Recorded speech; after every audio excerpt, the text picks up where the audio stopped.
Eh bien, bonsoir à toutes et à tous. Bonsoir. Comme nous le savons, le groupe est l'avenir de l'homme. Alors, merci d'être là, merci de votre soutien pour continuer ensemble cette aventure commune.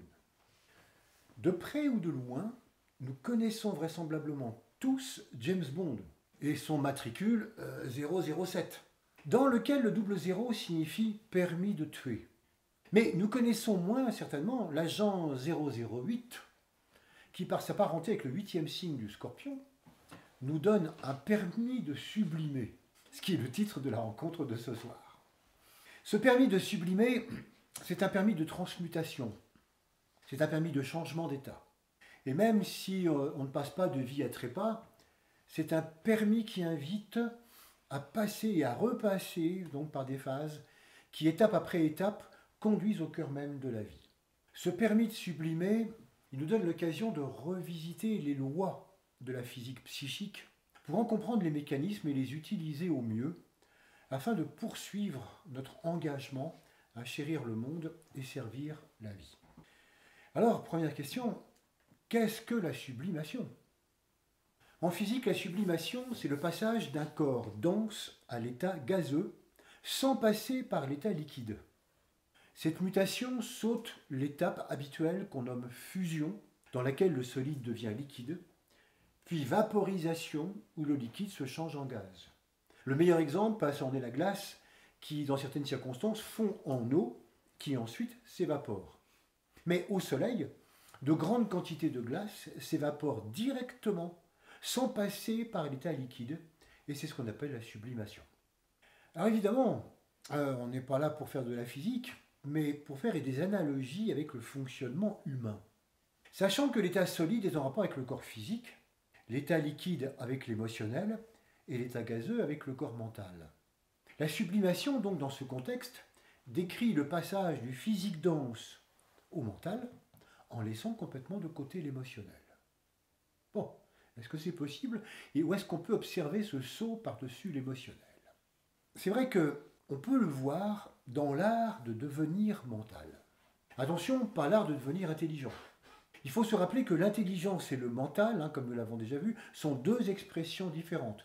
Et si vous voulez approfondir, on peut vous renvoyer à la conférence « Écoutez le silence » pour approfondir donc cette différence. Être mental, c'est vraiment la possibilité de traiter les événements du monde à partir des principes supérieurs, à partir des lois, à partir du global, et non pas à partir des mémoires et des émotions individuelles.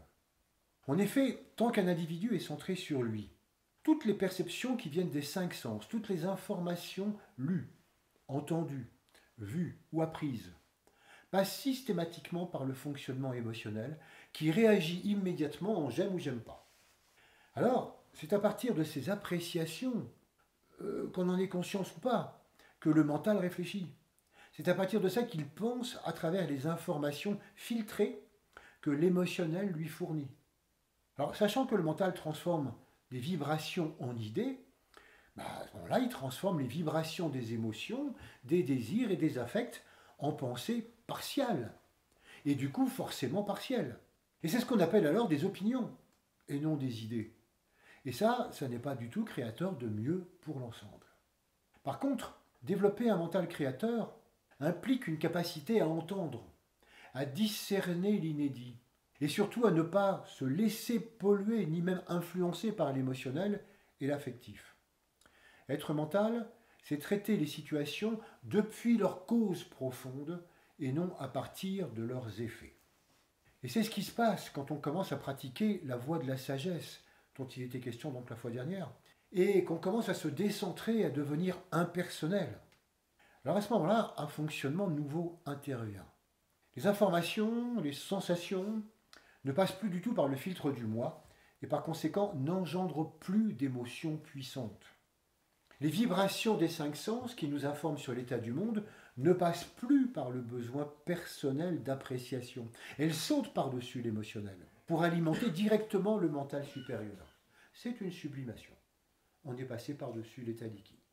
Le mental est alors libre de se tourner vers le monde causal, vers le monde de l'âme, et il peut alors engendrer des pensées à valeur globale de compréhension aimante. Sublime procédé qui amène à se sentir globalement concerné par tout ce qui se passe autour de nous, sans en faire une histoire personnelle, et en nous permettant de répondre aux situations avec discernement pour le bien de tous, et non plus simplement dans un intérêt particulier. C'est ce qu'on avait appelé la voie de la sagesse. Alors c'est sûr qu'au début, la description de ce processus soulève bien souvent de l'incrédulité, tant il nous paraît impossible de ne pas tenir compte de ce que nous éprouvons personnellement dans l'élaboration de nos pensées. Le passage par le ressenti émotionnel semble inévitable. Ouais, au début. Mais à mesure qu'on avance dans la voie du cœur, qu'on progresse en impersonnalité, alors nous apprenons à sublimer. Nous apprenons à passer à une lecture subtile et mentale de la vie, en évitant de patauger dans les eaux de l'émotionnel. Voilà un premier exemple de sublimation. Ce que nous pouvons voir à travers cet exemple, c'est que la sublimation introduit un saut, une rupture. En élargissant ce concept, on va chercher à montrer ce soir que toute véritable évolution n'est pas jusqu'au bout une ligne continue, mais nécessite à un moment donné un saut, une sublimation. Et c'est ce qui représente une difficulté pour nous qui adorons la continuité. Et déjà, c'est ce que nous avions vu à la conférence de février reliée aux poissons, avec le passage, si vous en souvenez, de la stalagmite à la stalactite. Dans cette histoire, nous avions relié la stalagmite à la personnalité et la stalactite à l'âme. Et nous avions montré que lorsque la personnalité découvre l'âme, lorsque la stalagmite découvre la stalactite qui est à l'envers, celle-ci apparaît comme un ensemble de valeurs inversées. Et que pour passer de l'une à l'autre, il y a un saut pour passer de la stalagmite à la stalactite. On avait fait un schéma un peu comme ça. Voilà. Et nous avions vu qu'effectivement, la stalagmite, quand elle découvre la stalactite, ça paraît complètement l'inverse. Et qu'il n'y a pas de continuité. Et que finalement, pour passer de l'un à l'autre, on avait vu qu'il y avait une espèce de saut indispensable pour passer de l'un à l'autre et qu'il n'y avait pas justement cette continuité. Il n'y a pas de continuité tout simplement parce qu'il n'y a pas de continuité de valeur entre les deux. L'âme n'est pas le prolongement de la personnalité ou une super personnalité, un surhomme, dont beaucoup ont écrit dessus. Non, ça, c'est pas ça du tout. Et c'est en même cela d'ailleurs que réside la difficulté, parce que ce saut nécessite un lâcher-prise, ça nécessite une mort-renaissance, et c'est ça qui est difficile. En fait, c'est surtout qu'on n'est pas du tout habitué à ça. En effet, si on considère le développement personnel, il nous a fait passer progressivement du solide au liquide et du liquide au gazeux, c'est-à-dire du physique à l'émotionnel, au mental concret et à la personnalité, dans un fondu enchaîné éducatif et une continuité qui n'implique aucun bouleversement, puisqu'on avance dans un même système de valeurs qui sont celles de l'individualisme. Nous sommes donc habitués à cette progression linéaire depuis des centaines de vies ou des milliers de vies. Alors soudain, quand nous sommes confrontés à la quête de l'âme ou de toute qualité globale, forcément on envisage très naturellement de réaliser cette progression dans la continuité à laquelle on est habitué. Et puis ça ne fonctionne pas. Ça fonctionne pas parce qu'on a affaire à un tout autre système de valeurs. Et c'est là que le saut de la sublimation est absolument indispensable. Illustrons ça avec un autre schéma. Un schéma qui part d'un point, et vous imaginez que sur ce point je mets un compas, et qu'à partir de là, donc, je tresse un cercle. Voilà, c'est à peu près un cercle, avec un point au centre. Bon. Le point va représenter le point de départ de tout être. Ça représente l'âme. Et le cercle, qui naît du point, va symboliser la personnalité et sa vie quotidienne. Donc tout d'abord, avant d'aller un peu plus loin, il est intéressant de noter que, de même qu'il ne peut pas y avoir de cercle sans point, sans centre, il ne peut pas y avoir de forme sans âme. Mais évidemment, nous, humains, nous vivons des centaines et des centaines de vies, nous faisons nos expériences, nous nous construisons en tant que personnalité, nous nous intéressons au monde et nous composons avec lui en tant que cercle, sans nous rendre compte du tout de l'existence du point qui est pourtant la cause de tout et notre origine totalement oubliée. Et donc nous sommes complètement vers l'extérieur, nous nous intéressons à la vie, au monde. Je mets des petites flèches comme ça pour vous montrer, voilà, on a une vie complètement externe. Mais alors vraiment, ce qui se passe à l'intérieur, ça ne compte pas. Nous sommes là, nous sommes ce cercle, et nous communiquons avec les autres cercles, mais il n'y a rien de spécifique par rapport au centre, on l'ignore complètement. Et puis, vient une vie où l'attraction du point commence à se faire sentir. Alors nous commençons à nous tourner vers ce centre à l'intérieur de nous. Nous nous rendons donc compte peu à peu que nous ne sommes pas qu'une forme qui tourne en rond et finalement on ne sait pas où elle va. Et c'est là que nous commençons à nous interroger sur le sens de la vie et sur notre identité réelle. Les flèches, voyez-vous, se tournent progressivement comme ça vers l'intérieur. Et alors, c'est là que nous commençons à nous interroger. On commence à s'interroger finalement sur l'identité de ce point. Et c'est là qu'on se dit, mais alors, il paraît que nous avons tous une âme, mais qu'est-ce que l'âme? Quelle est sa nature? Qu'est-ce qu'elle attend de nous? Est-elle vraiment notre identité profonde? Qu'est-ce que devient la personnalité si nous sommes vraiment une âme? Qu'est-ce que vivre en tant qu'âme, etc., etc. Et plus nous en savons, plus nous nous rapprochons d'une perception qui nous paraît juste.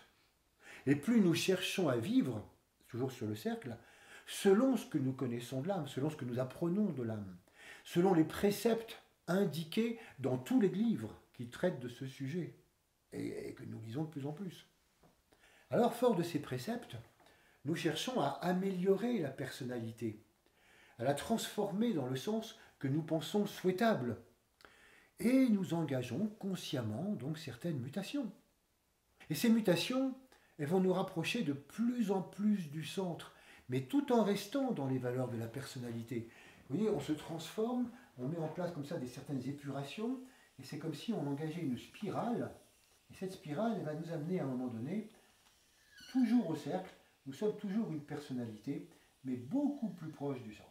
Parce que, en quittant quelque peu la vie extérieure, eh bien, nous entrons un petit peu sur ce cercle-là, qui est vraiment en interrogation par rapport à son propre centre. Alors, à un moment donné, on pourrait dire qu'après tout, quand on est sur ce cercle plus petit, on sait tout sur l'âme. On a lu beaucoup de choses, on a entendu plein de choses, sauf qu'on n'y est toujours pas, et qu'on s'aperçoit que ça ne progresse plus. Parce qu'on ne peut pas rétrécir le cercle jusqu'à ce qu'il ne fasse plus qu'un avec le point. À un moment donné, on est bloqué. Le cercle ne peut pas aller plus loin. Et donc, comme pour le passage de la stalagmite à la stalactite, il y a conflit de valeurs entre le quatrième règne qui est symbolisé par le cercle et le cinquième règne, le règne de l'âme, qui est symbolisé par le point. Et il n'y a pas de passage progressif, il n'y a pas de passage continu de l'un à l'autre, comme entre la stalagmite et la stalactite. Et c'est là que va intervenir la sublimation. Parce que c'est en sautant du cercle extérieur au point que se joue un total lâcher-prise avec les repères connus. Il va falloir qu'à un moment donné, on se rende compte qu'il n'y a pas d'autre solution que de sauter. Et ce changement d'état, c'est un moment de suspens, c'est un moment de vacuité dans la vie de l'individu. On passe de rejoindre sa véritable identité. Et c'est ce moment qu'a entrevu le jeune homme riche qui cherchait à s'engager plus intensément et à qui Jésus a dit « Laisse tout et suis-moi ». Laisse tout et suis-moi qui équivaut à un renoncement à tous les attachements de la personnalité pour un ailleurs compressant, mais qui reste encore un peu étranger intérieurement. Et d'ailleurs, on sait que le jeune homme riche a reculé devant ce saut. Symboliquement, il faut se rendre compte qu'en fait, ce saut, c'est un saut quantique spirituel.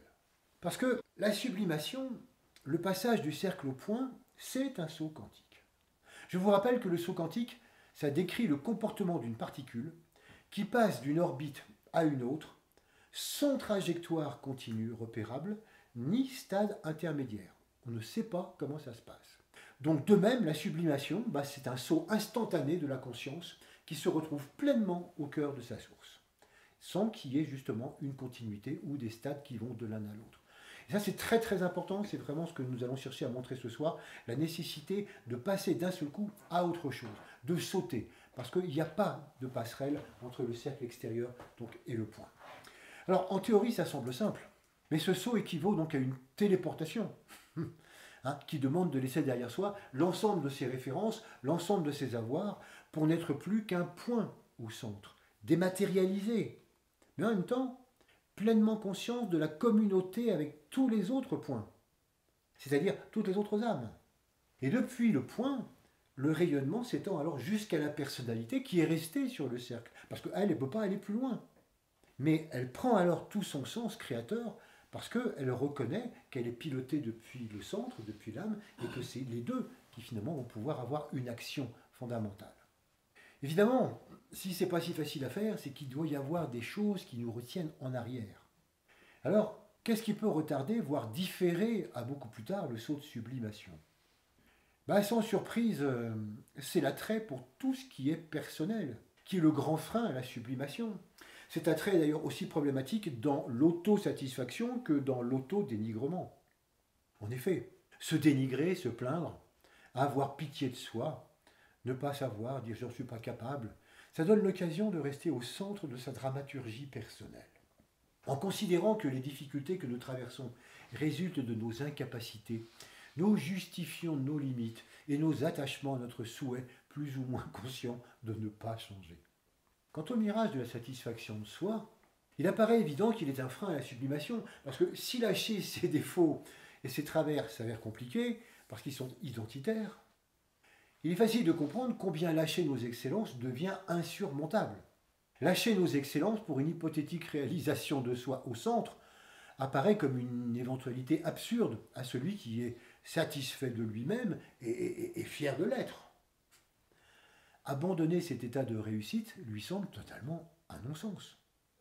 Et c'est pour ces raisons qu'on cherche à atteindre le point par l'amélioration de la personnalité sans avoir à quitter quoi que ce soit.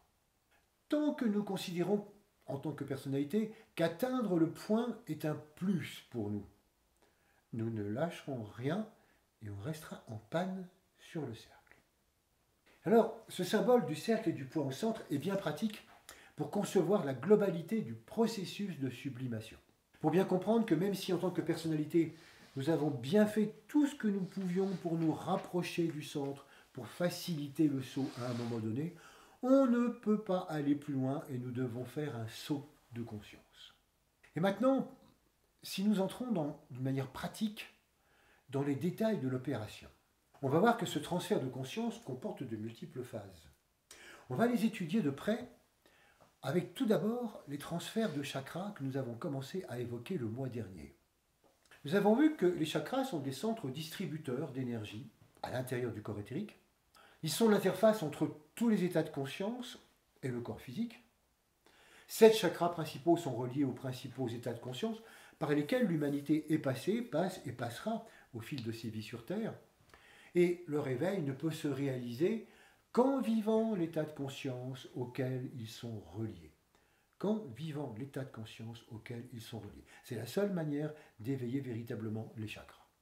Alors, voyons un petit peu ça avec un tableau. Voilà la liste donc des 7 chakras principaux. Donc on va essayer de voir succinctement les états de conscience qui sont reliés à chacun de ces centres. Certains, comme on en avait déjà parlé, sont encore à l'état de veille chez de nombreux humains, on va repréciser ça, et d'autres sont totalement éveillés parce qu'ils ont été fortement sollicités au cours de l'involution. Ainsi, pour commencer par le bas, le chakra coccygien, ou le chakra racine, est activé par l'instinct de survie et répond à l'état de conscience propre à l'incarnation. Pendant toute la phase de l'involution, correspondant donc aux différents stades de développement de la conscience de masse, l'ancrage de l'incarnation se consolide et l'instinct de survie prédomine complètement. Donc ce chakra coccygien ou chakra racine, c'est vraiment donc celui qui est à la pointe du coccyx. Un peu plus haut, en haut du sacrum, nous trouvons le chakra sacré. Lui, il correspond à la créativité matérielle. Et il est pleinement fonctionnel parce qu'il répond à la sexualité, à la procréation et à toute créativité formelle, depuis le bricolage jusqu'à la création d'entreprises. Il fournit donc toute l'énergie nécessaire au fonctionnement matériel de toutes les sociétés. Et puis le troisième, donc le chakra solaire, lui, il possède une double fonction. D'une part, il répond à la vie émotionnelle, à la vie affective, à la vie du désir. C'est dire si rien qu'avec ça, il est actif. Et d'autre part, il organise une synthèse avec les 2 chakras précédents pour donner naissance au moi-je. Donc plus nous sommes intensément personnels et plus il est actif. Ces 3 chakras correspondent à ce moi-je et suffisent pour définir la psychologie de ce moi-je. C'est ce qu'on appelle les chakras sous le diaphragme, c'est le trait qui est dessiné ici, et qui fait la différence entre les 3 centres qui sont reliés à la conscience du moi et ceux qui sont beaucoup plus reliés à une conscience d'ensemble. Donc en abordant les 2 chakras suivants qui sont au-dessus du diaphragme, On n'est plus en présence de la psychologie de la personnalité, mais d'états de conscience reliés à la globalité. En ce qui concerne le chakra du cœur, nous avons détaillé le mois dernier, mais rappelons simplement qu'il est en rapport avec la conscience d'ensemble, ce qui explique qu'il ne soit pas encore bien éveillé. Et en fait, il représente l'octave supérieure du centre solaire. Il répond au nous et non pas au moi du centre solaire. On va y revenir tout à l'heure. Le chakra de la gorge, lui, reflète l'intention créatrice de l'âme. Il est relié au potentiel d'intelligence créatrice dont l'humanité commence à faire preuve. Il est mis en action par une créativité non matérielle, au service de l'ensemble. Et en cela, il est l'octave supérieure du centre sacré, qui lui est dans une créativité tout à fait matérielle. Donc nous allons voir un petit peu ce rapport entre ces deux centres. Voilà donc pour les 5 centres le long de la colonne vertébrale, gorge, cœur, solaire, sacré, coccygien. Et puis donc après, on pourra passer aux 2 centres, enfin, à 2 des centres principaux donc, qui se trouvent dans la tête. Le chakra frontal, pour commencer, donc comme son nom l'indique, il est devant, eh bien il est activé quand la personnalité est construite et que les chakras de la gorge et du cœur commencent à fonctionner, même faiblement. Et ce chakra est en rapport avec une personnalité capable de définir une orientation, un plan de vie, et de s'y tenir. Une personnalité qui peut avoir une vision capable de dépasser ce qui est purement personnel et de prendre en compte l'existence des autres. Ce centre, comme nous le savons, est le point de départ de la méditation mentale. Quant au chakra coronal, son éveil résulte du contact avec l'âme. Il n'est donc pas totalement fonctionnel dans l'humanité actuelle, mais ça progresse rapidement. Voilà donc un rapide aperçu du rapport entre les états de conscience et les chakras. Et chaque fois que cet état de conscience se développe, le chakra fournit de plus en plus d'énergie correspondante, donc à l'intérieur du corps. Naturellement, comme on peut l'imaginer, au fur et à mesure qu'on change d'état de conscience, et si on évolue, on change souvent d'état de conscience, un transfert d'énergie va forcément s'opérer entre les chakras. Certains vont donc voir leur activité diminuer, tandis que d'autres vont voir leur activité augmenter. Et ces transferts, comme nous allons le voir, se font selon le processus de sublimation de conscience et résultent d'une transformation intérieure. Bien voir que le sujet des rapports entre conscience et chakras, les très nombreux rapports qui existent entre tous ces chakras, et les nombreux transferts existant entre eux, ça nécessiterait de très très longs développements qui n'ont pas du tout leur place ici ce soir et qui seraient peut-être même trop longs pour une seule conférence. Parce que notre but ce soir, ce n'est pas du tout de détailler les transferts de chakras, mais d'illustrer la sublimation. Et c'est pour ça que la visualisation des passages d'un chakra à un autre, ça permet de se rendre compte des sauts de conscience nécessaires à ces passages. Quand on parlait un petit peu du transfert de tel état de conscience à tel état de conscience, c'est bien, mais c'est vrai que si on voit qu'est-ce qui se passe au niveau des centres, eh bien ça permet de visualiser beaucoup plus clairement ces transferts et ces sauts de sublimation. Donc nous allons choisir de nous intéresser seulement à 3 transferts. Tout d'abord, pour commencer, le transfert du chakra sacré au centre de la gorge. Un premier saut. Comment on va passer donc d'une créativité matérielle et personnelle à une créativité immatérielle au service de l'ensemble. En fait, cette sublimation a lieu quand la conscience s'oriente vers une créativité qui dépasse le cercle de la personne ou celui de la famille nucléaire pour s'orienter vers la famille humaine. Cette sublimation se réalise aussi quand la création se dématérialise pour entrer dans le domaine de la création mentale ou artistique. Toute attitude intérieure qui tend à diffuser une connaissance du monde, une éducation aux idées et à la création artistique détourne de la création matérielle individuelle du centre sacré pour s'établir au centre de la gorge. L'être est alors parcouru de nouvelles énergies qui lui permettent d'élaborer de nouvelles vérités qui bénéficient à tous et à toutes. Cette sublimation est reliée au rayon 3 d'intelligence créatrice et elle amène à entrer plus essentiellement dans la création humaine sur Terre telle qu'elle est envisagée par l'âme. Le deuxième transfert auquel nous allons nous intéresser met en rapport le centre solaire et le centre du cœur. Du moi-je, centre solaire, au nous, centre du cœur. Donc, comme on disait, il en a été longuement question la fois dernière, à travers la voix du cœur, c'est le saut fondamental de la conscience purement individualiste vers la conscience d'ensemble. C'est la sublimation qui détache l'individu de l'intérêt pour lui-même et les siens et en fait un participant de la vie terrienne. Cette sublimation est reliée au rayon 2 d'amour-sagesse, qui amène l'individu à quitter le domaine de l'exclusif pour entrer dans celui de l'inclusif, de l'inclusivité. Quant au troisième transfert, il concerne donc le rapport entre le frontal et le coronal. C'est-à-dire, en fait, de la personnalité, centre frontal, vers l'âme. Nous avons évoqué aussi cela le mois dernier à propos de la voie de la tête et de la méditation. Et cette sublimation, elle est reliée au rayon 1 de volonté-puissance, et elle amène l'individu à quitter ses plans personnels au centre frontal pour rejoindre la volonté et les plans de l'âme au centre coronal. Et donc, c'est ce que nous avons décrit avec la sublimation du cercle au point, quand on passe effectivement donc de la personnalité jusqu'au monde de l'âme et qu'on passe vraiment dans ce monde de l'âme. Mais en fait, ce symbole du passage du cercle au point, c'est intéressant de le considérer pour chacun des trois transferts. En effet, on peut par exemple s'approcher du cœur, concevoir le cœur, concevoir l'ensemble. Mais tant qu'il n'y a pas un déclic de conscience qui nous fait vivre vraiment ce dont il s'agit, tant qu'on ne saute pas sur le point du cœur, on n'y est pas. On le conçoit, mais on n'y est pas. Même chose avec le chakra de la gorge. On peut s'en approcher, on peut concevoir une créativité différente, mentale, pour l'ensemble, etc. Mais à un moment donné, il faut sauter le pas. Sinon, on n'y est pas. On ne fait que le concevoir de l'extérieur. Et donc, ces trois permis de sublimer nous font passer chacun avec son type d'énergie de la particule séparée à l'onde, du particulier au global, de l'unité individuelle à l'un avec un U majuscule qui contient tout. Et donc, il faut insister sur le fait que ces transferts ne se réalisent pas par un passage progressif de l'un à l'autre. Et c'est souvent ce que l'on croit, et c'est ça qui est important à voir ce soir. On croit qu'on va passer comme ça sur un continu, une espèce de continuum d'un chakra à un autre. Non. Le passage du plexus au cœur ne passe pas par un fondu enchaîné, au cours duquel l'émotionnel qui est au plexus serait de plus en plus impersonnel et arriverait progressivement au cœur. Non. À un moment donné, il y a un saut du moi au nous. Il y a sublimation. Il y a un saut quantique d'un état à l'autre sans stade intermédiaire. Même si, comme nous l'avons vu, ce saut est précédé d'un allègement du moi, d'une préparation au grand saut. De même pour le transfert sacré-gorge.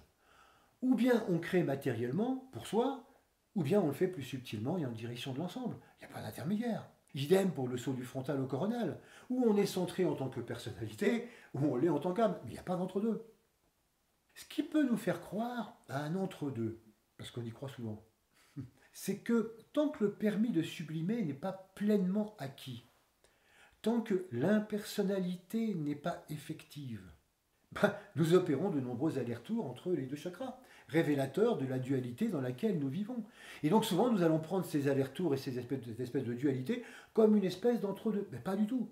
C'est pourquoi, avant d'être pleinement centrés sur les centres du cœur, de la gorge ou du coronal, nous sommes des adeptes du yo-yo, en proie à des tiraillements parfois déchirants, et nous sautons allègrement de l'un à l'autre, mais en aucun cas nous ne sommes entre deux centres. Ça n'existe pas. Alors, entrons encore plus dans les détails pour comprendre ce processus et surtout en comprendre l'importance dans la société d'aujourd'hui. Nous avons commencé donc par voir le principe général de la sublimation en étudiant le passage du cercle au point. Puis nous venons de voir que ce saut peut se décliner en trois transferts de conscience et de chakra. À présent, entrons encore plus dans les détails et essayons d'étudier les implications de chacun de ces trois transferts. Et pour ça, nous allons faire appel au 8e travail d'Hercule, tel que nous l'avons développé dans notre livre Sur les traces d'Hercule. Pour bien comprendre ces transferts de conscience, rappelons-nous qu'Hercule doit venir à bout d'une hydre gigantesque à 9 têtes, dont chacune symbolise une des 9 problématiques à vaincre pour vivre les énergies conscience supérieures. Bien. Dans un premier temps, Hercule pense en venir à bout en coupant une à une chacune des têtes. Mais ça s'avère être un très mauvais calcul, car chaque tête coupée repousse en double et accroît sa vigueur. Il découvre ainsi, mine de rien, que les techniques d'élimination et d'épuration ont tout à fait leurs limites. Alors perplexe, il réalise qu'il faut traiter le problème autrement. Et ce n'est qu'en découvrant le procédé de sublimation qu'il va pouvoir vaincre les têtes. Incapable d'éradiquer ses défauts en les abordant sur leur propre terrain, il va soulever l'hydre hors du brouillard, jusqu'à ce que les têtes exposées au soleil, à la lumière de l'âme, donc, se dessèchent et soient totalement dévitalisées. Il est donc passé du monde physique, du problème physique de la circonférence, d'un seul coup au centre que représente l'âme. Et cette sublimation, au départ, elle semble totalement irrationnelle. Complètement. Quand Hercule laisse son épée et s'agenouille dans le marais, on dit non mais il est fou, quoi. C'est pas possible. Il est à la merci de l'hydre. C'est pour ça que, comme on peut le voir, sublimer, c'est changer de niveau. Sublimer, c'est changer de logique. Ah, c'est vraiment important. Et c'est ce que fait Hercule. En coupant les têtes, vous voyez, il cherchait à remédier aux 9 défauts. Il traitait le problème en restant le vaillant petit soldat centré sur sa personnalité. Mais ce dont il faut se rendre compte, c'est que toute personnalité, y compris quand elle est sincère et pleine de bonne volonté, ne peut venir à bout du problème, puisque c'est elle qui a généré et nourri au fil des vies toutes ces têtes et tous ces problèmes. Donc c'est seulement en devenant impersonnel, qu'en transférant le problème sur les sphères de l'âme, que la sublimation peut opérer. Alors, certes, redisons-le, encore une fois, avant d'en arriver là, un important travail de transmutation émotionnelle doit être réalisé pour préparer le terrain. Un allègement est indispensable et de nombreux enseignements y préparent, en mettant l'accent sur la purification. C'est un préalable incontournable pour accéder à la sublimation. C'est ce que nous avons évoqué tout à l'heure avec le rétrécissement du cercle. Ça, c'est un bon point de départ. Mais maintenant, voyons précisément la sublimation possible et souhaitable de ces 9 têtes dans notre monde contemporain. Les 3 premières têtes sont reliées au corps physique. Et elles traitent des problèmes qui touchent à la sexualité, au bien-être physique et à l'argent. Elles sont en rapport évidemment avec le centre sacré et sa sublimation possible au centre de la gorge. Et comme on va le voir, elles se manifestent aussi bien pour nous au niveau individuel qu'au niveau sociétal. La première tête donc est reliée au problème de la sexualité. Évidemment, tout ce qui concerne la sexualité, tout ce qui concerne la procréation, en tant qu'union des polarités, n'est pas un problème. Mais ça le devient dès qu'il y a un mauvais usage de la sexualité, à travers tous les jeux de pouvoir qui s'insinuent, qui s'instituent entre les polarités. La société d'aujourd'hui met donc en lumière de nombreux abus de pouvoir de l'homme sur la femme, et d'autres, plus rares, mais quand même, de la femme sur l'homme. Et ce sont ces abus qui posent problème. L'énorme place que tient la sexualité et les conditionnements genrés dans la psychologie humaine, avec leurs abus, leurs frustrations, leurs complexes, leurs obsessions, donnent une idée du chemin à parcourir pour transformer des relations aliénantes ou malsaines en relations justes. Alors, du point de vue de la tentative de la purification, les religions et les morales ont proposé des attitudes de respect, le plus souvent faites de prescriptions, restreignant les pratiques courantes. Mais franchement, ça n'a pas été très concluant. On le voit à travers la prise de conscience générale et assez récente, initiée par le mouvement MeToo, qui dénonce des siècles de comportements prédateurs et d'habitudes jusqu'alors savamment cautionnées. Mais cette prise de conscience indique-t-elle l'amorce d'un réel changement de conscience? Ou ne va-t-elle qu'instituer une plus grande surveillance devant la levée des impunités? Il en est de même aujourd'hui concernant les scandales qui traversent l'Église catholique. Et on est complètement dans l'actualité. Confrontée aux dénonciations de nombreux comportements pédophiles, elle reconnaît enfin sa responsabilité. Et ça, c'est un bien. Mais est-ce que ça suffit pour apporter une nouvelle conscience et une nouvelle façon de penser la place de l'Église et du clergé dans la société du XXIe siècle? Tant qu'une sublimation n'intervient pas, on peut dénoncer les abus, on peut restreindre drastiquement tous ces problèmes. Mais comme ils correspondent à un certain état de conscience, ils ne peuvent absolument pas tous être éradiqués. Par contre, lorsque la créativité d'ensemble éveille le chakra de la gorge, il est alors question de création pour le bien de l'ensemble, de création ne donnant lieu qu'à des propositions servant de juste relation entre tous. Alors je vous rassure, la sexualité physique continue bien sûr d'exister, mais elle perd de son importance pour laisser place à l'union des polarités indispensables à toute créativité. Il y a sublimation de l'impulsion sexuelle. Quand le chakra de la gorge est éveillé, des couples créateurs, des groupes créateurs s'assemblent qui par leurs pensées, leurs impulsions, font émerger les nouveaux paradigmes générateurs d'une nouvelle société. Et il y en a de très nombreux exemples dans notre civilisation contemporaine et dans tous les secteurs de la société. cette création sublimée au centre de la gorge, cette intelligence créatrice supérieure, résout peu à peu tous les problèmes reliés à une sexualité qui ne peut s'exprimer que par le centre sacré, et donc totalement centré sur un désir éminemment égoïste et donc bien souvent irrespectueux. La deuxième tête, c'est le problème du bien-être physique. Évidemment, le confort n'est pas problématique. C'est l'abus qui pose problème, comme toujours. Naturellement, il ne s'agit surtout pas de prôner un retour à des modes de vie spartiates, mais de nous interroger sur les diverses pollutions et destructions que nos choix de grand confort engendrent. Et là, toute notre société est concernée. Comme nous l'avons vu, le centre sacré est relié à la création matérielle.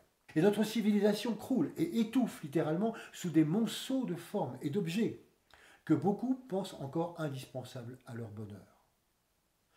La tête du bien-être physique, si on y réfléchit bien, c'est le cœur des problèmes qui concernent les changements climatiques dont traite la COP26, actuellement réunie à Glasgow. Là encore, on est en pleine actualité. Voulons-nous continuer à nous priver de rien pour accroître notre confort ? Ou quelle décroissance sommes-nous prêts à accepter pour que les bonnes résolutions ne restent pas lettres mortes ? Nous assistons avec l'actualité de la COP26 au désir des États et de beaucoup de personnes de concourir à l'amélioration de la situation actuelle, au désir de restreindre certains abus. Mais le fond du problème reste inchangé. On cherche bien à couper des têtes, ou à les museler quelque peu, ou à les calmer. Mais ce n'aura que très très peu d'effet, car l'état de conscience qui préside à tous ces abus reste totalement identique. Il n'y a qu'à voir par exemple le terme croissance verte. Mais c'est un oxymore qui tente de ne rien changer à nos habitudes de consommation. Et la jeunesse qui défile en ce moment à Glasgow réclame une sublimation et non une amélioration.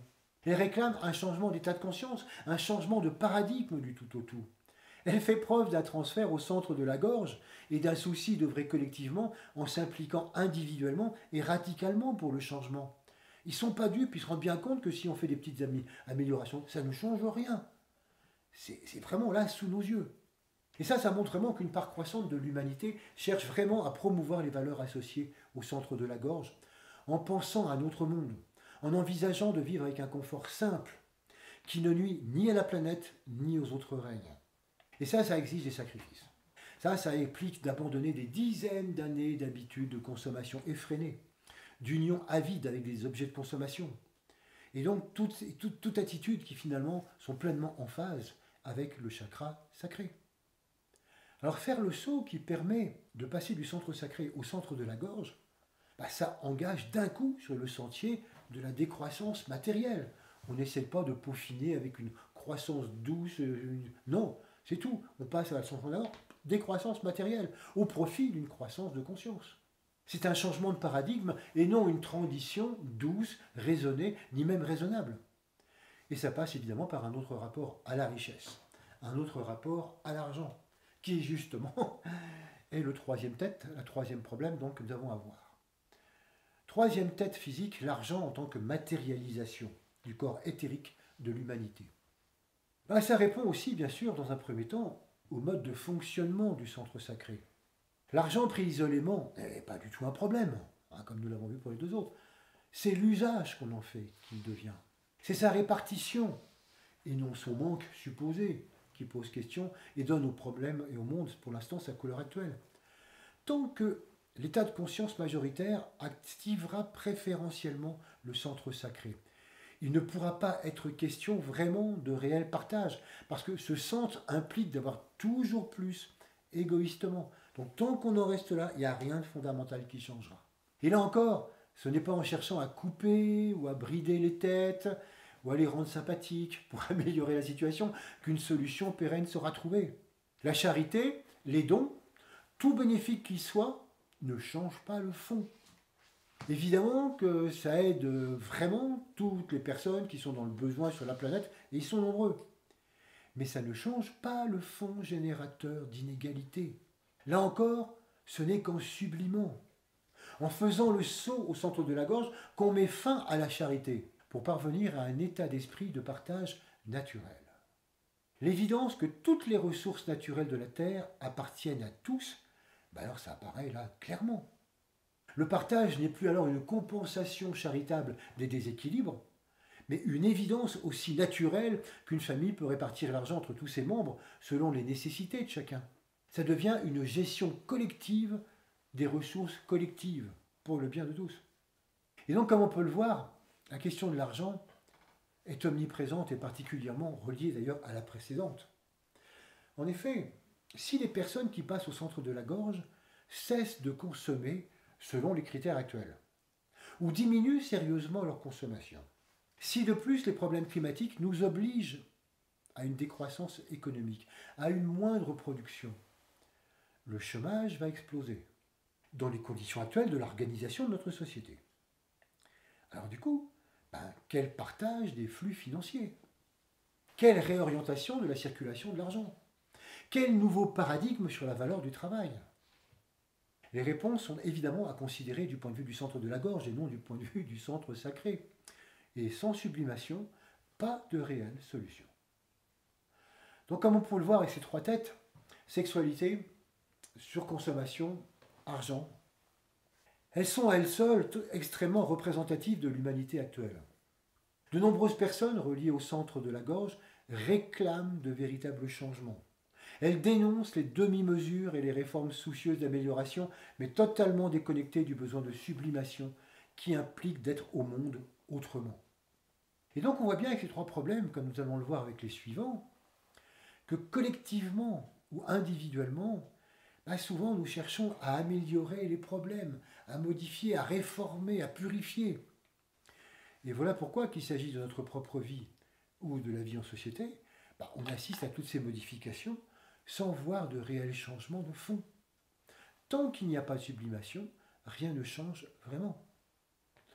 Heureusement, ce processus s'opère peu à peu chez de plus en plus d'individus, comme on peut le voir, mais tous ceux qui sont encore reliés au centre sacré résistent à toute sublimation, et c'est évidemment encore la majorité. De même pour les trois têtes émotionnelles de l'hydre. Ces trois têtes émotionnelles sont l'expression de l'état de conscience qui alimente le centre solaire. Nous changeons là donc de transfert. On n'est plus dans le sacré-gorge, mais solaire-cœur. Et donc il s'agit de la peur, de la haine et de l'ambition. Et comme les trois précédentes, ces trois problèmes, on les retrouve aussi loin que remonte la mémoire humaine. Et ils figurent en bonne place dans la conscience du moi, où ils influencent en permanence les affaires du monde. Mais aujourd'hui, comme nous l'avons vu le mois dernier avec la voix du cœur, ces trois travers commencent à se sublimer chez un nombre certes restreint, mais croissant d'individus. Alors commençons par aborder la peur. Consciente ou pas, il faut se rendre compte que les peurs régissent notre quotidien. Et ça, on n'a pas vraiment forcément conscience. Peur d'être malade, peur de voir un être cher disparaître, peur de ne pas être reconnu, peur de ne pas être aimé, peur d'échouer, peur de manquer, peur du chômage ou de la détresse économique qui est partout présente dans le monde, peur des autres, peur des étrangers, peur de la guerre, peur du terrorisme. Ça fait flipper quand on sait que 2000 milliards de dollars sont dépensés chaque année en armement. C'est dire si se défendre de nos peurs détourne une énergie considérable de toute utilisation plus constructrice. Et s'y ajoute dorénavant la peur du réchauffement climatique et de ses multiples conséquences. Et puis, il y en a encore bien d'autres. Parfois, la peur d'ailleurs se cache sous des noms plus acceptables, tels que prévoyance ou précaution. Mais la raison profonde qui préside à leur existence, c'est toujours la peur, qui s'insinue finalement dans tous les interstices du psychisme et des comportements. Il y a toujours une peur, une appréhension, une crainte qui se loge quelque part en nous quand la certitude intérieure d'être ne nous habite pas pleinement. Tant qu'on n'a pas cette attitude, tant qu'on n'a pas la certitude vraiment qu'on est vraiment bien, alors il y a toujours une certaine peur. Et il ne faut pas croire que les kamikazes, les têtes brûlées, les casse-cou ne connaissent pas la peur. Le même pas peur parle aussi de la peur d'avoir peur et de passer parfois pour une mauviette dans un monde où il ne fait pas bon avouer ses peurs. Mais la peur de la mort, la peur de disparaître, est sans doute celle qui porte le plus de ramifications. il est flagrant de constater qu'elle est peu importante en conscience de masse, mais qu'elle s'accroît considérablement à mesure qu'on devient quelqu'un d'important. Et à un moment donné, on dit, comment, moi, avec tout ce que j'ai fait, je pourrais comme ça disparaître du jour au lendemain? Et l'adage bien connu qui dit que les cimetières sont pleins de gens irremplaçables a quelque chose d'insupportable quand on se croit très important et justement assez irremplaçable. Et ça montre bien le rapport qui existe entre le moi, le centre solaire et la peur. Ça forme le cas. Alors, avant de voir la sublimation de la peur, mettons en lumière la deuxième tête émotionnelle, parce qu'elle lui est extrêmement reliée, c'est la haine. En effet, la haine est le corollaire de la peur. Tout simplement parce que nous sommes toujours prompts à haïr ceux qui paraissent être les responsables de nos peurs. C'est beaucoup plus facile que d'accepter de n'engager que soi. Et donc, peur et haine sont le contraire de l'amour. Alors certes, le mot haine peut paraître exagéré. Et il est parfois facile de dire que non, on ne ressent de haine pour personne, pas de problème, la haine ne connaît pas. Ouais. Mais si nous allons plus profondément, et si nous considérons qu'effectivement la haine c'est le contraire de l'amour, on va appeler ça différemment. C'est qu'il faut se rendre compte qu'en fait, c'est une attitude d'exclusion. La haine exclut, là où l'amour inclut. Alors, si le mot gêne, on peut tout simplement remplacer le mot haine par le mot exclusion. Et là, nous pouvons en percevoir les immenses ramifications dans les divers domaines de la société et même en nous. Là, on ne peut plus dire que nous, la haine, on ne connaît pas. L'exclusion, on connaît bien. Nous sommes éminemment exclusifs, rejetants, parce que nos peurs exacerbent la haine. L'exclusion domine partout, au sein des classes sociales, entre les partis politiques, entre les peuples, entre les ethnies, entre les religions, ou entre les nations dont les volontés de puissance s'entrechoquent. Il faut se rendre compte que chaque fois que nous n'incluons pas, par défaut, nous excluons. C'est un constat qui peut alarmer et nous inciter à nous lancer dans l'inclusivité, qui est une des prérogatives du cœur. Et donc peur et haine sont inséparables et régissent nos comportements tant que nous restons attachés à l'état de conscience du moi-je qui alimente le centre solaire. Alors évidemment, encore une fois, de nombreuses thérapies permettent de dominer, de canaliser, de transformer nos peurs pour rendre le quotidien quand même un peu plus confortable, plus confiant. Mais tant que le passage du moi ou nous n'est pas manifeste, mais ces peurs, elles ressurgiront toujours d'une façon ou d'une autre. En effet, dès que le moi s'estime menacé, consciemment ou inconsciemment, les peurs ressurgissent, parce qu'elles sont l'expression réflexe de la préservation du moi. Et pour se préserver, qu'est-ce qu'il fait ? Le moi, il sépare.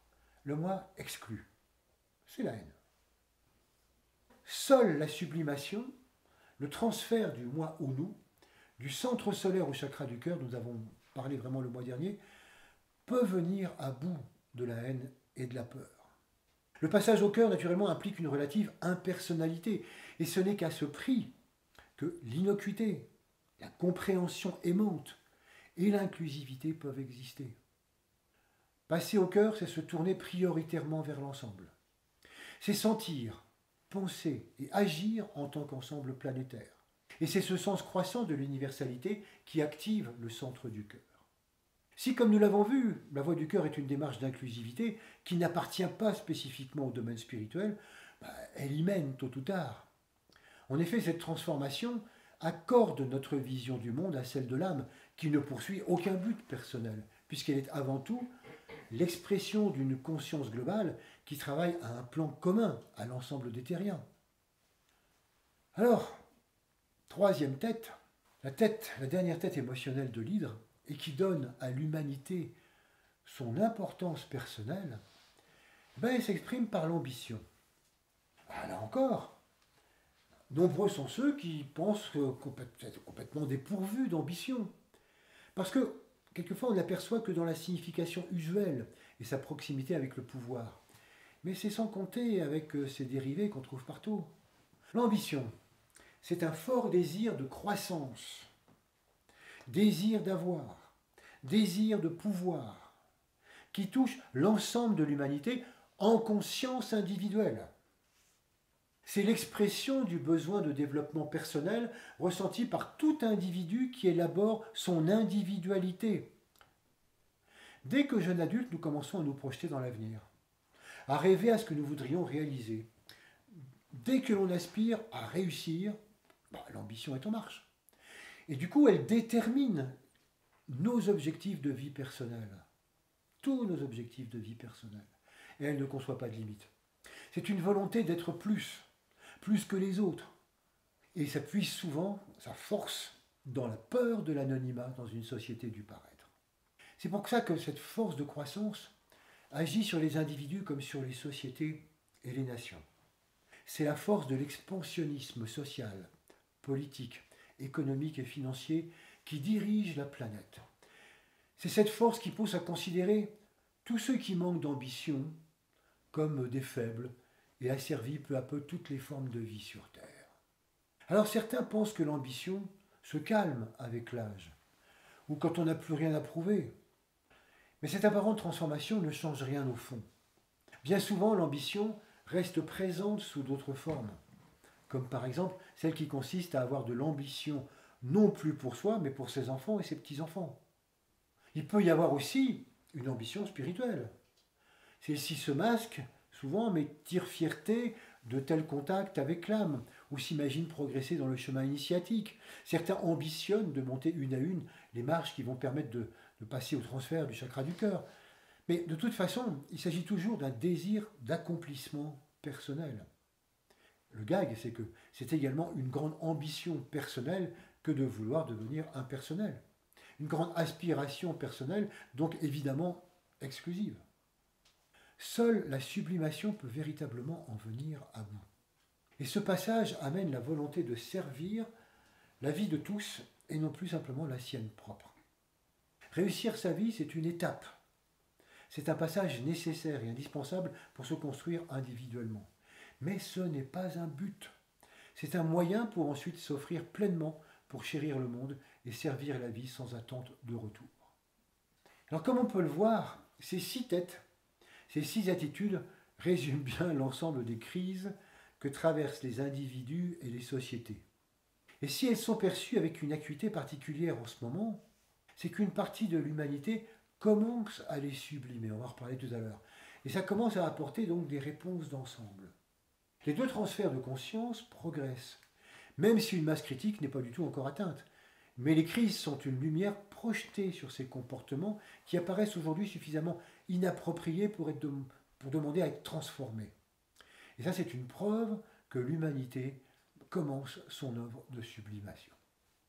Alors, quant aux 3 têtes de l'hydre, qui sont les défauts du mental, elles ne concernent que ceux qui ont su ou qui ont pu, en tout cas, développer le mental au cours de leurs incarnations, ce qui n'est pas du tout encore le cas pour tout le monde.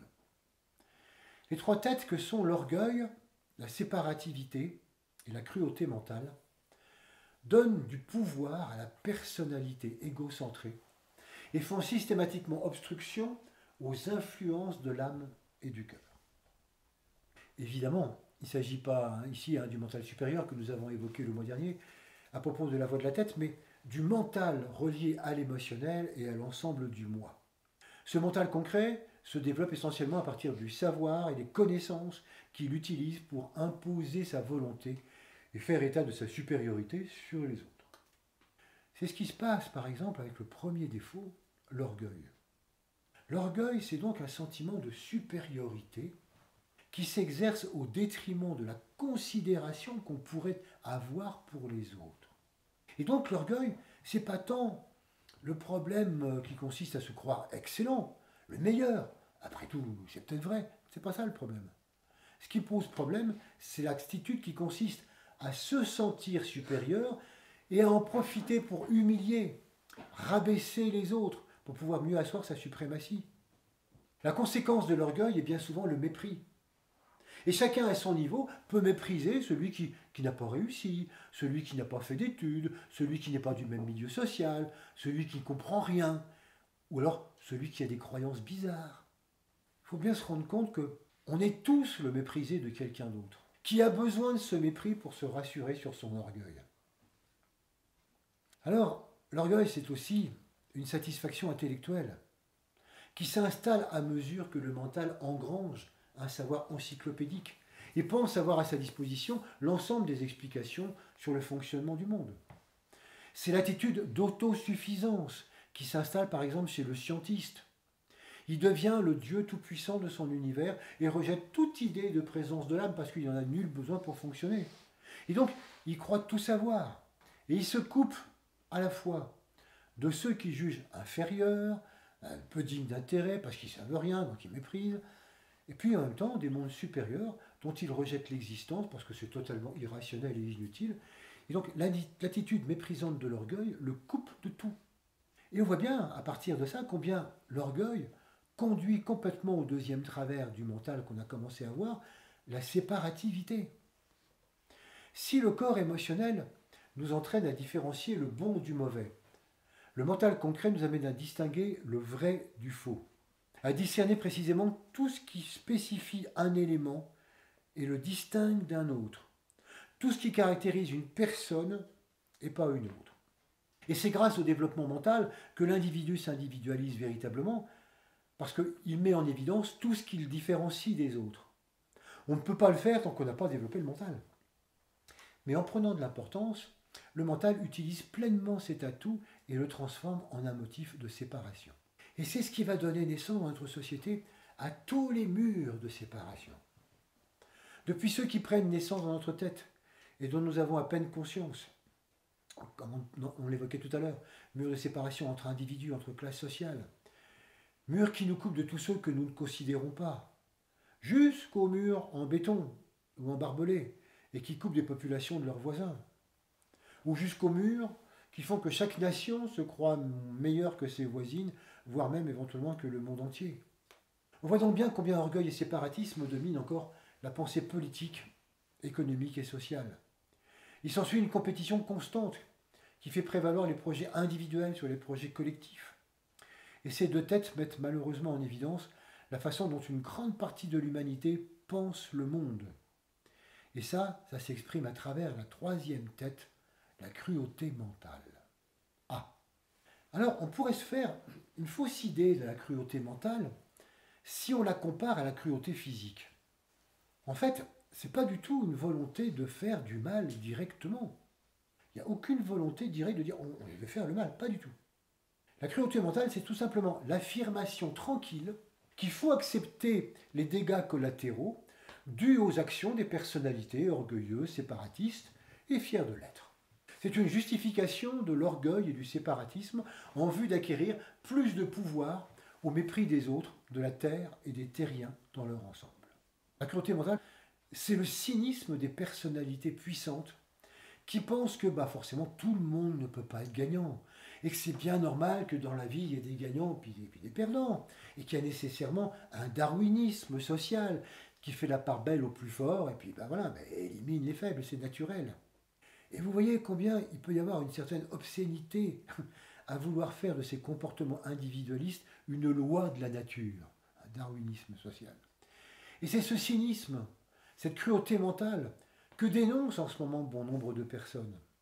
Elles mettent en lumière que bien des personnalités puissantes disent qu'elles sont parfaitement conscientes des problèmes du monde, des inégalités, de l'exclusion, du réchauffement climatique, etc. Mais elles ne prennent aucune mesure radicale qui puisse nuire à leur richesse ou à leurs intérêts. Ça, c'est vrai individuellement, mais ça l'est aussi collectivement au niveau des États. Ça touche vraiment tout le monde, cette cruauté mentale, parce que on sait, mais qu'est-ce qu'on fait véritablement? Ah oui, voilà, c'est comme ça, il y a des gagnants puis des perdants. Alors, on voit bien combien tous les efforts qui peuvent être faits pour couper ces trois têtes, ou pour les rendre moins nocives, c'est présent. Le politiquement correct, ou le socialement correct, ça amène souvent amende honorable, profil bas. Mais ce ne sont que des apparences, parce qu'encore une fois, tant qu'il n'y a pas de sublimation, rien n'est réglé. Alors, il faut emprunter la voie de la tête et sublimer depuis le centre frontal jusqu'au centre coronal et à l'âme. Troisième transfert. Et donc, par rapport à ces trois têtes mentales, c'est vraiment ce troisième transfert entre ces deux centres qui va être important. Par la méditation, nous opérons une sublimation du frontal au coronal, qui est un saut de la personnalité à l'âme. Et c'est ainsi que nous passons entièrement, comme on l'a vu tout à l'heure, du cercle au point. Nous vivons alors notre véritable nature, qui est celle de l'âme en service à travers la personnalité, qui en fait ne s'est développée que pour permettre la distribution des énergies essentielles pour le bien de la terre et des terriens. Il n'est plus alors question d'orgueil, mais d'humilité. L'amour remplace le séparatisme. Et la volonté de coopérer au plan d'ensemble prend la place de la cruauté mentale. Voilà tout ce que nous pouvons évoquer à propos de la nécessité de la sublimation pour évoluer vraiment, vous voyez, à travers ces trois transferts. Encore une fois, c'est vraiment important d'insister sur l'essentiel du message de ce soir. Cessons de croire qu'en aménageant nos défauts, en les réprimant, en les améliorant, on change fondamentalement quoi que ce soit. Et c'est pourtant ce que nous faisons au quotidien en nous surveillant pour améliorer nos comportements. Mais si c'est ce que nous faisons au quotidien, comment pourrions-nous en vouloir aux responsables de la société, à qui nous reprochons de vouloir réformer sans vraiment jamais vouloir changer le fond? On ne peut pas. Alors, une dernière question. Pourquoi évoquer la sublimation aujourd'hui? Pourquoi parler de ce permis de sublimer qui n'est pas une autorisation, comme celle que délivre le permis de conduire, ou une incitation, un encouragement, voire même une feuille de route? C'est parce que nous vivons actuellement les énergies de l'agent 008, l'agent Scorpion, grand pourvoyeur de crise et de choix, et que nous sommes invités à sublimer. Le temps du Scorpion, c'est l'avant-dernier signe de l'année énergétique, et il incite à sublimer parce qu'il fournit l'opportunité de quitter un état pour un autre, en intégrant tout ce qui a été révélé de lumière et d'amour depuis le début de l'année, même si on n'en est pas conscient. Et donc la fonction première de cette énergie, c'est de tourner les projecteurs sur d'anciennes attitudes, sur des travers habituels, mais qui nous sautent à la figure et qui paraissent soudain insupportables. Nous sommes subitement confrontés à des défauts que nous connaissons bien et que nous supportions avant sans en être ulcérés, en tout cas pas plus que ça, mais qui prennent soudain une telle importance qu'on se dit qu'on ne peut plus tolérer ça sans réagir, et que cette partie de nous semble d'un seul coup presque monstrueuse.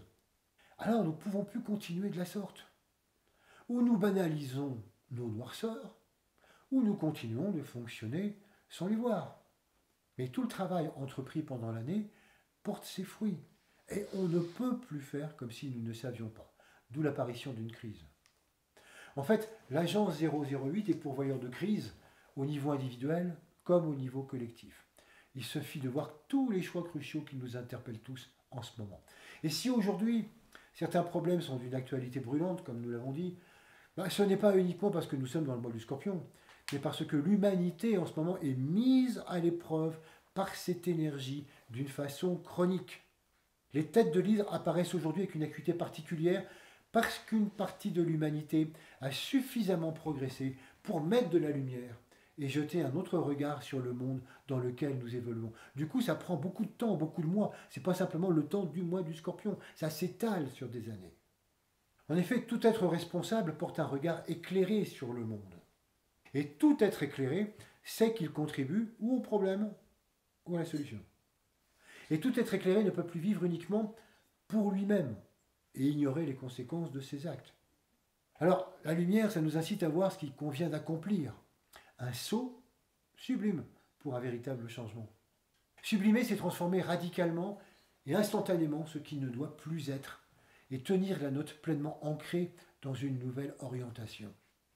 C'est pour ça que parfois, quand on a fait un saut et qu'on regarde là où on était avant, on a presque l'impression d'une autre vie. On a presque l'impression de dire « j'étais comme ça avant, ou je me comportais comme ça ». Ça ne se fait pas sur la journée, mais sur quelques mois, comme si on était sur un autre point de vue.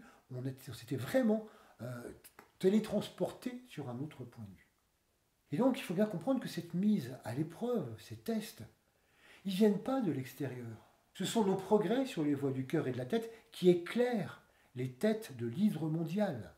Et donc, crise est vraiment le signe d'un progrès, tant au niveau individuel qu'au niveau collectif. Et ça donne l'occasion d'instiller un peu plus de bien, de mots et de vrai dans l'atmosphère que nous partageons. C'est un véritable test que nous nous imposons. Ça signifie que l'humanité va de l'avant et qu'elle met en œuvre progressivement tout ce qu'elle a compris depuis quelques dizaines d'années. On passe le test et on est en train de démontrer notre capacité vraiment à chérir le monde et à servir la vie. Alors en conclusion, on pourrait dire que les énergies de l'automne nous donnent l'occasion d'appliquer tout ce qui a été travaillé pendant les autres saisons. Et nous avons assisté ce soir sur la sublimation parce que bien souvent, nous ne cherchons que des améliorations comportementales, des aménagements partiels de nos défauts en pensant que petit à petit on va y arriver. Bien sûr, la sublimation fait peur parce que c'est un saut dans le presque inconnu, comme Indiana Jones et le pont invisible au-dessus du vide qui n'apparaît que lorsqu'il plonge en avant avec confiance. Mais c'est la seule solution efficace qui s'offre à nous. Heureusement, comme nous l'avons vu, il n'y a pas qu'un seul grand saut, mais plusieurs. Alors nous avons insisté sur 3 d'entre eux, qui peuvent être réalisés d'ailleurs en même temps, ou l'un après l'autre, et ça dépend complètement de nos choix de vie. Et puis, il faut réaliser que chacun se travaille en rapport avec une des têtes de l'hydre à laquelle nous sommes à un moment donné ou à un autre plus spécifiquement confrontés. Et donc c'est tout un travail qui, à terme, va rendre possible un 4e transfert de chakra. En effet, il ne vous aura pas échappé que nous n'avons pas du tout parlé de la montée de la Kundalini, souvent évoquée dans différents enseignements. Et c'est tout à fait volontairement que nous avons omis de l'aborder, parce qu'elle n'est pas une sublimation. Elle n'est pas un saut quantique. Elle est la résultante de toutes les sublimations dont nous avons parlé. De quoi s'agit-il? Lorsqu'on vit l'état d'unité de conscience, une énergie de feu appelée Kundalini se déploie à partir du centre racine, à partir du chakra coccygien. Et elle va s'élever à travers des canaux éthériques jusqu'au centre coronal. Et en s'élevant, cette énergie brûle tous les isolants électriques qui séparent les chakras des uns des autres. Il y a en effet donc des isolants qui empêchent que les énergies se mélangent tant que nous n'avons pas justement d'unité de conscience. Et donc, la Kundalini va brûler progressivement tous ces isolants jusqu'à rejoindre donc, le centre coronal. Et donc, ce n'est pas du tout une sublimation, ce n'est pas un saut. En réalité, c'est une lente progression qui met à la disposition d'une conscience unifiée un ensemble d'énergies fusionnées. Ainsi, la grande unification esprit-matière peut réellement progresser. Ce cheminement de serpent de feu n'est possible et sans danger que parce que les transferts précédents ont eu lieu. Ceci ont permis une harmonisation vibratoire, une mise au diapason des circuits énergétiques reliés au grand tout, et que couronne cette montée de la Kundalini qui ne fait qu'unifier l'énergie du bas en la mariant à celle du haut pour parfaire le travail. Ainsi, l'humain réalise sa mission sur Terre, car nous sommes tous missionnés, mais des missionnaires qui savent que la sublimation ne passera que par eux s'ils veulent rendre le monde, saut après saut, plus sublime. Eh bien, je vous propose de passer du cercle extérieur au point par une méditation.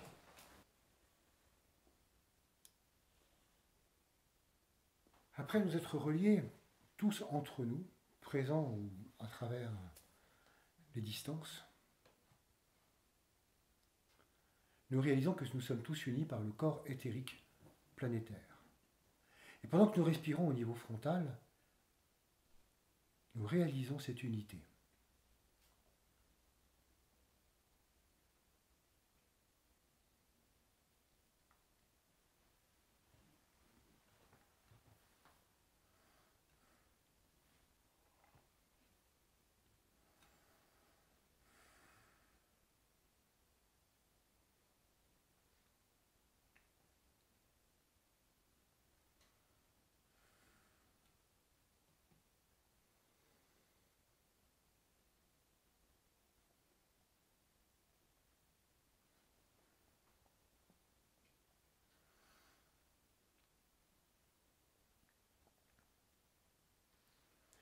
Et puis nous allons nous concentrer sur le centre du cœur.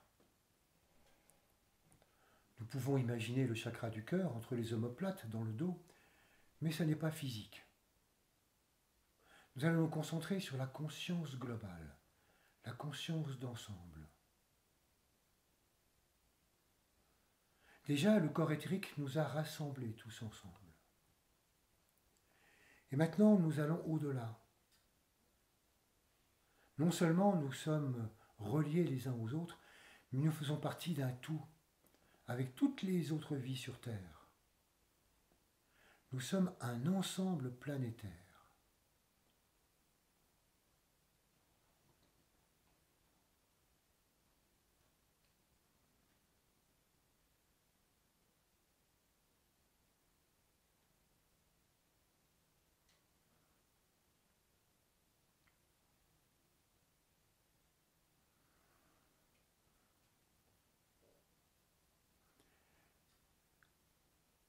Pendant qu'on imagine l'ensemble planétaire, l'ensemble des vies sur Terre, pendant qu'on imagine cet ensemble, on est toujours sur le cercle extérieur. On regarde le point et on cherche à réaliser ce qu'est ce point du cœur. Ce que je vous propose, c'est de tenter de sauter. On arrête de considérer ce qu'est le cœur, on le devient. On est ce tout global.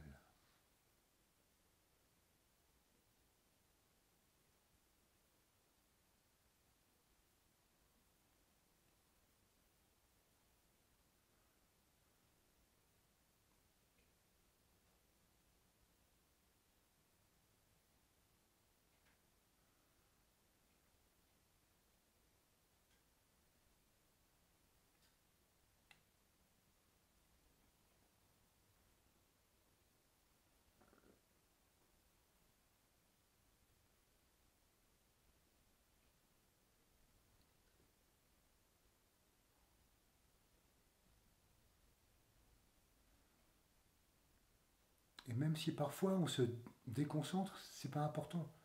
On est revenu sur le cercle extérieur, mais on replonge.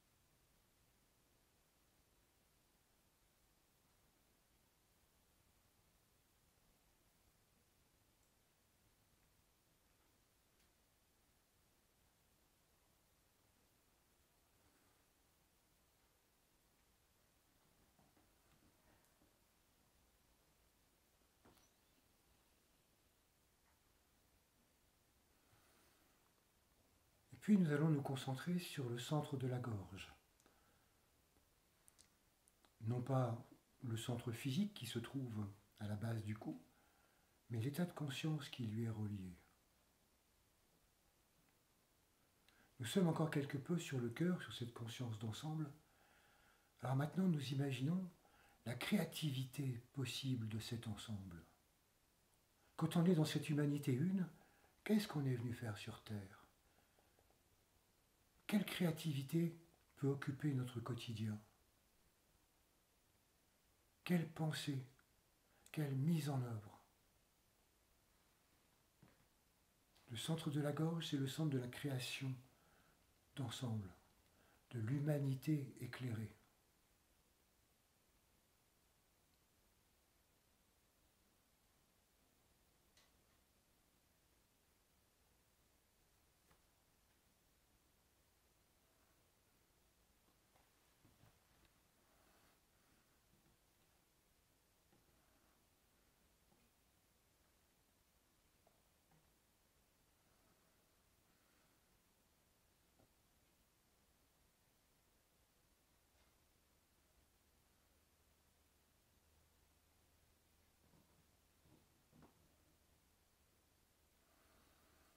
Et là encore, nous avons commencé par considérer la créativité possible. Nous avons réfléchi aux questions. Mais à un moment donné, il faut sauter. Ne pas rester sur le cercle à contempler le centre. Nous devenons cette créativité.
Nous sommes donc des êtres créatifs, de cœur, d'ensemble,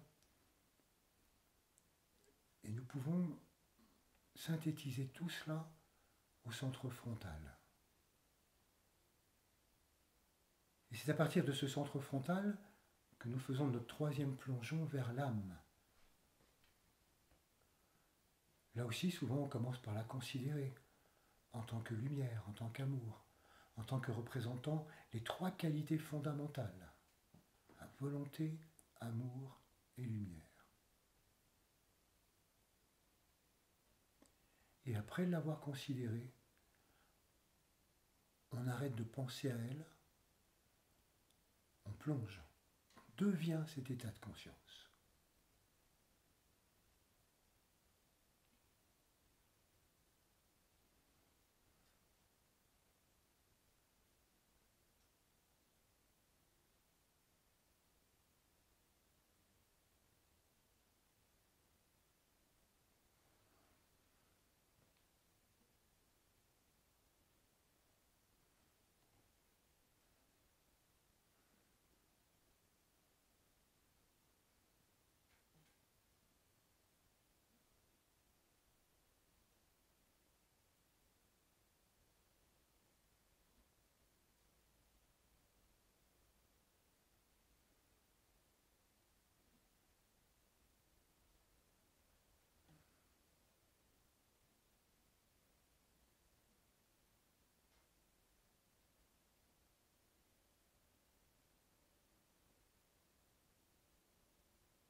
Ces trois sublimations nous ont amenés à vivre les énergies du rayon 3, du rayon 2, du rayon 1. Et par conséquent, en insistant sur l'expire, nous laissons passer à travers nous tout ce qui a pu être contacté consciemment ou inconsciemment. Et tout cela profite au réseau. Tout cela passe à travers nous.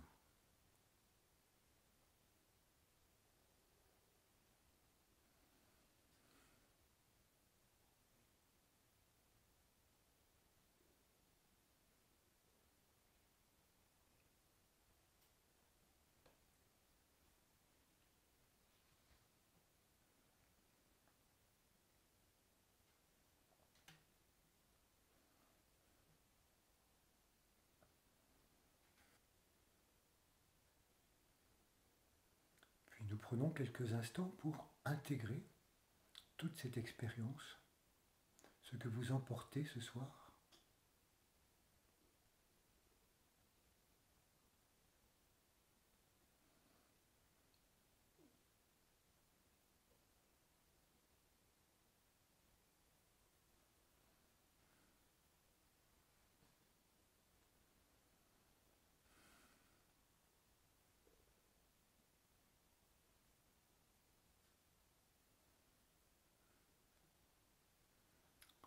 Bien, ok.